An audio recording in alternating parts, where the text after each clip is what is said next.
ଢେଙ୍କାନାଳ ସଦର ଉପମୁଖ୍ୟମନ୍ତ୍ରୀ ଢେଙ୍କାନାଳ ଗ୍ରସ୍ତ ଜିଲ୍ଲା ପରିଷଦ ହଲ୍ ବୈଠକରେ ଯୋଗଦାନ। ଆଜି ଢେଙ୍କାନାଳ ଜିଲ୍ଲା ପରିଷଦ ସମ୍ମିଳନୀ କକ୍ଷଠାରେ ଜିଲ୍ଲାସ୍ତରୀୟ ଧାନ ସଂଗ୍ରହ କମିଟି ଖରିଫ ବର୍ଷ 2024-25ର ବୈଠକରେ ଯୋଗଦେଇ ଉପମୁଖ୍ୟମନ୍ତ୍ରୀ ପ୍ରଭାତୀ ପରିଡ଼ା ଚାଷୀମାନଙ୍କଠାରୁ କିପରି ସୁଚାରୁ ରୂପେ ଧାନ ସଂଗ୍ରହ କରାଯିବ ସେ ସମ୍ପର୍କରେ ବିସ୍ତୃତ ଆଲୋଚନା କରିବା ସହିତ ଢେଙ୍କାନାଳ ଜିଲ୍ଲାରେ ଜାନୁଆରୀ 8 ତାରିଖରୁ ଧାନ ସଂଗ୍ରହ ପ୍ରକ୍ରିୟା ଆରମ୍ଭ ହେବାକୁ ଥିବାରୁ ଧାନ ସଂଗ୍ରହ ପ୍ରକ୍ରିୟାରେ ଚାଷୀମାନେ ଯେପରି କୌଣସି ଅସୁବିଧାର ସମ୍ମୁଖୀନ ନ ହେବେ ଏବଂ ଅଧିକରୁ ଅଧିକ ଧାନ ସଂଗ୍ରହ ହୋଇପାରିବ ସେ ନେଇ ଚାଷୀଙ୍କୁ ସଚେତନ କରିବା ପାଇଁ ଅଧିକାରୀମାନଙ୍କୁ ନିର୍ଦ୍ଦେଶ ଦେଇଥିଲେ। କଟନୀ ଛଟନୀ ରହିତ ଧାନ ସଂଗ୍ରହ ଆମ ସରକାରଙ୍କର ମୂଳ ଲକ୍ଷ୍ୟ।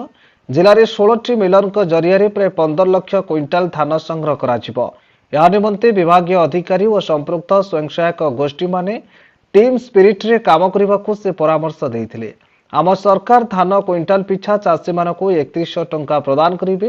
ଏ ବୈଠକରେ ଢେଙ୍କାନାଳ ସାଂସଦ, ଖାଦ୍ୟ ଯୋଗାଣ ଓ ଖାଉଟି କଲ୍ୟାଣ ବିଭାଗ ମନ୍ତ୍ରୀଙ୍କ ପ୍ରତିନିଧି, କାମାକ୍ଷନଗର ବିଧାୟକ, ହିନ୍ଦୋଳ ବିଧାୟିକା, ଜିଲ୍ଲାପାଳ, ଏସ୍ପି ଏବଂ ଅନ୍ୟ ଅଧିକାରୀମାନେ ଉପସ୍ଥିତ ଥିଲେ।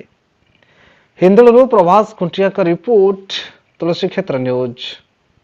ଢେଙ୍କାନାଳ ଜିଲ୍ଲାର ପ୍ରଭାରୀ ମନ୍ତ୍ରୀ ହିସାବରେ ପ୍ୟାଡ଼ି ପ୍ରୋକ୍ୟୁରମେଣ୍ଟ ରିଭ୍ୟୁ ନେବା ପାଇଁ ମୁଁ ଆସିଥିଲି।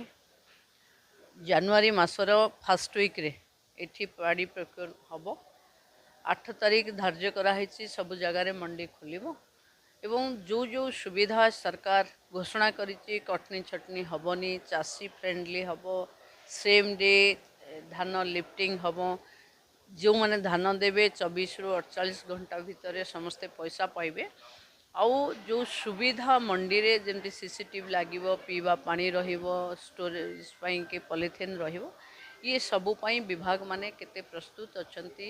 ଏଠି ଆଜି ସେମାନେ DLPCରେ ନିଷ୍ପତ୍ତି କରିଛନ୍ତି 88ଟି ପ୍ୟାକ୍ସ ମାଧ୍ୟମରେ ଧାନ ଏଠୁ କିଣାଯିବ। ଦରକାର ପଡ଼ିଲେ ଇଏ ଆଗକୁ ଆହୁରି ବଢ଼ିବ।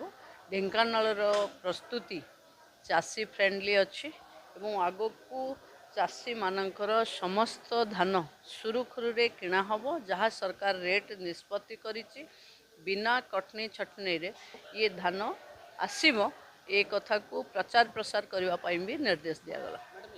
ଚେଷ୍ଟା କରୁଛୁ ଚାଷୀମାନଙ୍କ ପାଖେ ବାର୍ତ୍ତା ପହଞ୍ଚାଇବା ପାଇଁ କି ଧାନଟା ସଫା କରିକି ଆଣିବା ପାଇଁ। ଆମେ କଲେକ୍ଟରଙ୍କୁ ବି ନିର୍ଦ୍ଦେଶ ଦେଇଛୁ, DRCCଙ୍କୁ ବି କହିଛୁ କି ଚାଷୀ ଯେତେ ସଫା କରିକି ଆଣିବେ ତାଙ୍କ ପାଇଁ ସେତେ ଭଲ ହେବ ଏବଂ କଟନୀ ଛଟନୀ କିଛି ହେବାର ନାହିଁ, କିନ୍ତୁ ମାନଟା ଉନ୍ନତ ହେବା ଦରକାର, ଅଳିଆଟା ସଫା ହେବା ଦରକାର। ଚାଷୀ ଆ ଉପରେ ଟିକେ ଧ୍ୟାନ ଦେବେ।